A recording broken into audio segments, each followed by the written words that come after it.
ಸ್ನೇಹಿತರೆ ನಮಸ್ಕಾರ. ನಾನು ನಿಮ್ಮ ಸಂಚಾರಿ ಸತೀಶ್ ಮಾತಾಡ್ತಿರೋಂಥದ್ದು. ಇವತ್ತಿನ ವಿಡಿಯೋಗೆ ಎಲ್ಲರಿಗೂ ಕೂಡ ಸ್ವಾಗತ. ಸ್ನೇಹಿತರೆ ನೋಡಿ, ಆಟೋ ಚಾಲಕರು ಏನು ಒಂದು ಕಳೆದ ಒಂದು ತಿಂಗಳಿಂದ ಯಾವ ರೀತಿಯಾಗಿ ಗ್ಯಾಸನ್ನು ಹಾಕಿಸ್ಕೊಳ್ಳೋಕ್ಕೋಸ್ಕರ ಇನ್ನೂ ಕೂಡ ಸರದಿ ಸಾಲಿನಲ್ಲಿ 1.5 ಕಿಲೋಮೀಟ್ರು 2 ಕಿಲೋಮೀಟ್ರ್ ಕೂಡ ನಿಂತಿದ್ದಾರೆ. ಇದಕ್ಕೆ ಯಾವುದೇ ರೀತಿಯಾಗಿ ಈ ಸರ್ಕಾರಗಳು ಆಟೋ ಚಾಲಕರು ಭಾಳ ಕಷ್ಟದಲ್ಲಿದ್ದಾರೆ, ಇವ್ರಿಗೆ ಏನಾದರೂ ಕೂಡ ಒಂದು ಪರಿಹಾರ ಮಾರ್ಗವಾಗಿ ಏನಾದರೂ ಕೂಡ ಸರ್ಕಾರದಿಂದ ಕೊಡೋಣ ಮತ್ತೊಂದು ಅಂತೇಳಿ ಇನ್ನೂ ಕೂಡ ಮನಸ್ಸನ್ನು ಮಾಡಿಲ್ಲ. CM ಸಿದ್ದರಾಮಯ್ಯನವರಾಗಲಿ DK ಶಿವಕುಮಾರ್ ಅವರಾಗಲಿ ಯಾರು ಕೂಡ ಇನ್ನೂ ಕೂಡ ಮನಸ್ಸು ಮಾಡಿಲ್ಲ. ನೋಡಿ, ಇವತ್ತು ಏನಾದರೂ ಕೂಡ ಆಟೋ ಚಾಲಕರು ಎಷ್ಟೆಷ್ಟೋ ಯಾವುದ್ಯಾವುದಕ್ಕೋ ದುರುಪಯೋಗ ಪಡಿಸ್ಕೋತಾರೆ ಈ ರಾಜಕಾರಣಿಗಳು.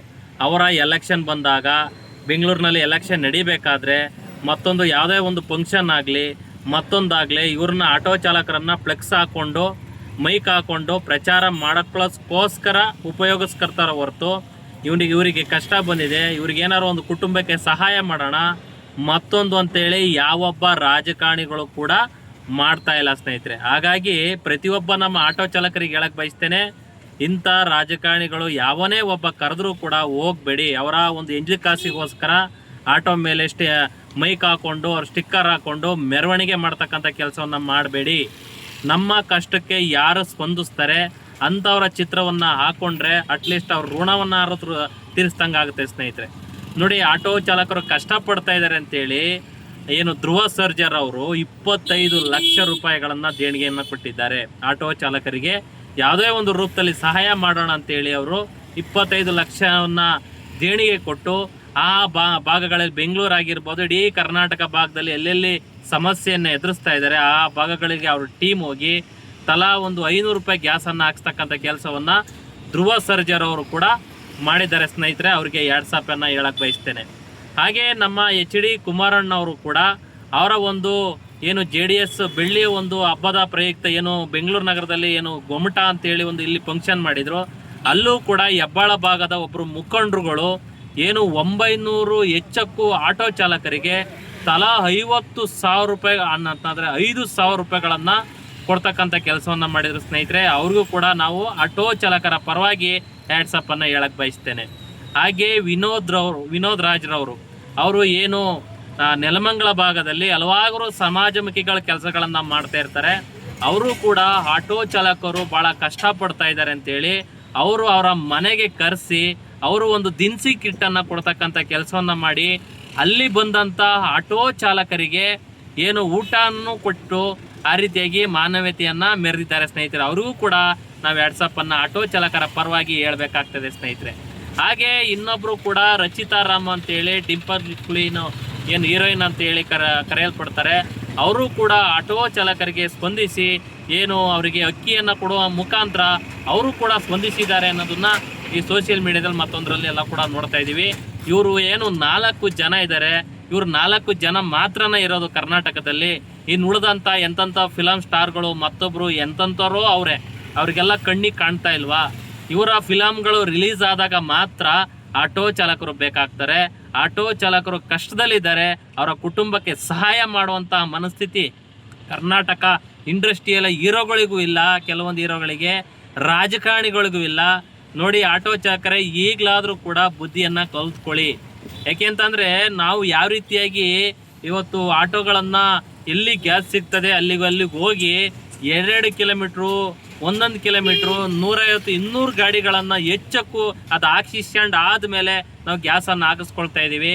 ಯಾವ ರೀತಿಯಾಗಿ ಕಷ್ಟಪಡ್ತಾ ಇದ್ದೀವಿ. ದಯಮಾಡಿ ಯಾವನೇ ಒಬ್ಬ ಮುಂದಿನ ದಿನಗಳಲ್ಲಿ ರಾಜಕಾರಣಿಗಳು ಇಲ್ಲ ನಮ್ಮ ಫಂಕ್ಷನಿಗೆ ಬಲ್ರಪ್ಪ, ನಮ್ದು ಅಲ್ಲಿಗೆ ಬಲ್ಲಿ, ಹಂಗೆ ಮಾಡ್ತೀವಿ ಹಿಂಗೆ ಮಾಡ್ತೀವಿ ಅಂತೇಳಿ ಯಾವನು ಕೂಡ ಹೋಗಬೇಡಿ. ಯಾವ ಒಬ್ಬ ರಾಜಕಾರಣಿಗಳು ಕೂಡ ಈ ಥರ ಕೆಲಸ ಮಾಡೋಕ್ಕೆ ಹೋಗ್ಬೇಡಿ. ಯಾಕೆಂತಂದರೆ ಇವತ್ತು ಆಟೋ ಚಾಲಕರ ಪರಿಸ್ಥಿತಿ ಯಾವ ಥರ ಆಗಿದೆ ಅಂತಂದ್ರೆ ಅದು ಹೇಳಲಿಕ್ಕೆ ಅಸಾಧ್ಯ. ಹೋಗಿ ಗ್ಯಾಸ್ ಬಂಕ್ಗಳಲ್ಲಿ ನಿಂತ್ಕೊಂಡು ಈ ಉರಿ ಬಿಸಿಲಲ್ಲಿ ಗ್ಯಾಸನ್ನು ಹಾಕಿಸ್ಕೊಳ್ತಾ ಇದ್ದಾರೆ ಸ್ನೇಹಿತರೆ. ಇವತ್ತು 1,000 ರೂಪಾಯಿ ನೋಡಿ, 400-500 ರೂಪಾಯಿ ಗ್ಯಾಸ್ ಹಾಕ್ತಕ್ಕಂಥ ಆಟೋ ಚಾಲಕರು ಇವತ್ತು ಏನು 1,000 ರೂಪಾಯಿಯನ್ನು ಗ್ಯಾಸನ್ನು ಹಾಕ್ಸಿದ್ರು ಕೂಡ ಅವ್ರಿಗೆ 1,000 1,500 ಸಂಪಾದನೆ ಮಾಡಿದರೆ 500-600 ರೂಪಾಯಿ ಉಳಿತಾ ಇಲ್ಲ. ಯಾವ ಥರ ಸ್ಥಿತಿ ಬಂದಿದೆ.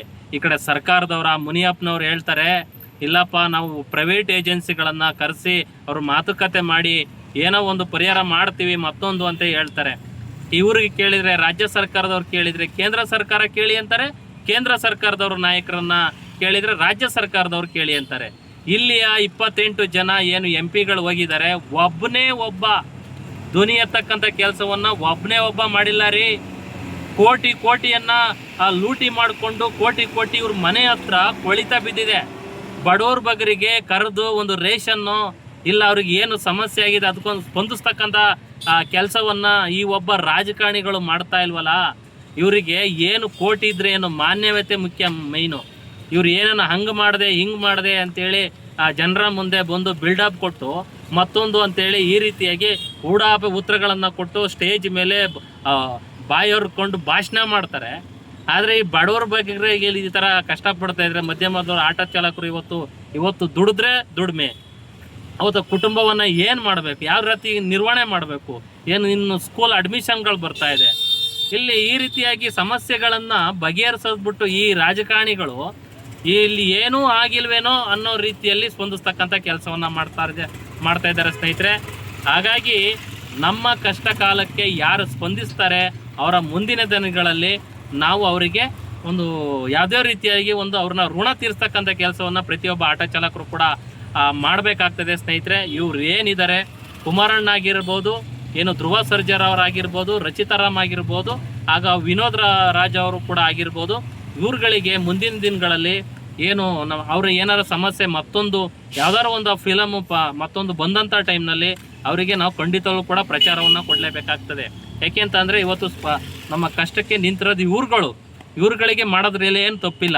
ಇನ್ನು ಉಳಿದಂಥ ಚಲನಚಿತ್ರ ನಟರಿಗೆ ಯಾರು ಕೂಡ ಪ್ರಮೋಷನನ್ನು ಮಾಡೋಕ್ಕೆ ಹೋಗ್ಬೇಡಿ. ಮುಂದಿನ ದಿನಗಳಲ್ಲಿ ಯಾವನೇ ಒಬ್ಬ 50 ರೂಪಾಯಿ ಕೊಡ್ತೀನಿ, ಇದು ಆಟೋ ಹಿಂದ್ಗಡಿಕೆ ಪೋಸ್ಟ್ ಹಾಕ್ಸ್ಕೊಬಿಡಿ, ನಿಮಗೆ ಇಯರ್ಫೋನ್ ಕೊಡ್ತೀನಿ, ಬಡಿಸ್ಕೊಡ್ತೀನಿ, ಮತ್ತೊಂದು ಕೊಡ್ತೀನಿ, ಏನಾದ್ರು ಒಂದು ಗಿಫ್ಟ್ ಕೊಡ್ತಾರೆ ಮತ್ತೊಂದು ಅಂತೇಳಿ ಈ ರೀತಿಯಾಗಿ ಆಸೆಗೆ ಬಿದ್ದು ಯಾವೊಬ್ಬ ಆಟೋ ಚಾಲಕನೂ ಕೂಡ ಅವರ ಫಿಲಮ್ಗಳಿಗೆ ಮತ್ತೊಬ್ಬರಿಗೆ ಪ್ರಮೋಷನನ್ನು ಮಾಡೋಕ್ಕೆ ಹೋಗ್ಬೇಡಿ. ಯಾಕೆ ಅಂತಂದರೆ ನೋಡಿಬಿಟ್ಟಿದ್ದೀರಾ, ಈ ಕಳೆದ ಒಂದು ತಿಂಗಳಿಂದ ಚಾಲಕರು ಯಾಕೆ ಕಷ್ಟದಲ್ಲಿದ್ದಾರೆ ಅಂತೇಳಿ ಮಾಧ್ಯಮಗಳಲ್ಲಿ ಮತ್ತೊಂದರಲ್ಲಿ ಎಲ್ಲ ಕಡೆ ಬಿತ್ತರಿಸಿದ್ದಾರೆ. ಎಷ್ಟೋ ಕೋಟ್ಯಾಧಿಪತಿಗಳು ನೋಡಿದ್ದಾರೆ. ಅಲ್ಲ ಆದರೂ ಕೂಡ ಬಂದು ಇವರಿಗೆ ಸಹಾಯ ಮಾಡುವಂಥ ಮನಸ್ಥಿತಿ ಯಾವೊಬ್ಬ ಕರ್ನಾಟಕದಲ್ಲಿ ಇರುವಂತಹ ಒಬ್ಬ ಗಣ್ಯ ವ್ಯಕ್ತಿಗಳು ಕೂಡ ಬಂದಿಲ್ಲ ಅಂತ ಅಂದರೆ ಇವರಿಗೆ ನಿಜವಾಗ್ಲೂ ಕೂಡ ನಾಚಿಕೆ ಮಾನ ಮರ್ಯಾದೆ ಇಲ್ಲ, ಏನೂ ಇಲ್ಲ.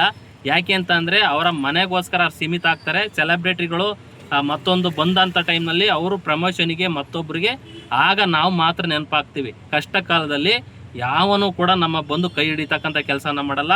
ಇವರು ಏನು 4 ಜನ ನಮಗೆ ಕೈ ಹಿಡಿದಿದ್ದಾರೆ, ಬಂದು ಇವತ್ತು ಕಷ್ಟಕ್ಕೆ ಸ್ಪಂದಿಸಿದ್ದಾರೆ, ಅವರೆಲ್ಲರಿಗೂ ಕೂಡ ಯಾಡ್ಸಪ್ಪನ್ನು ಹೇಳ್ತಾ, ಹಾಗೆ ಇಷ್ಟ ಆಗಿತ್ತು ಸ್ನೇಹಿತರೆ ಈ ವಿಡಿಯೋವನ್ನು ನೋಡ್ತಾ ಇದ್ದರೆ ದಯಮಾಡಿ ಒಂದು ಸಬ್ಸ್ಕ್ರೈಬ್ ಮಾಡಿ, ಲೈಕ್ ಮಾಡಿ, ನಿಮ್ಮ ಅನಿಸಿಕೆ ಅಭಿಪ್ರಾಯಗಳನ್ನು ಕಮೆಂಟ್ ಮುಖಾಂತರ ತಿಳಿಸಿ ಅನ್ನೋದನ್ನು ನಮ್ಮೆಲ್ಲ ಆಟೋ ಚಾಲಕರಿಗೆ ಹಾಗೂ ಪಬ್ಲಿಕ್ ಅವರಿಗೂ ಕೂಡ ಹೇಳಕ್ಕೆ ಬಯಸ್ತೇನೆ ಸ್ನೇಹಿತರೆ.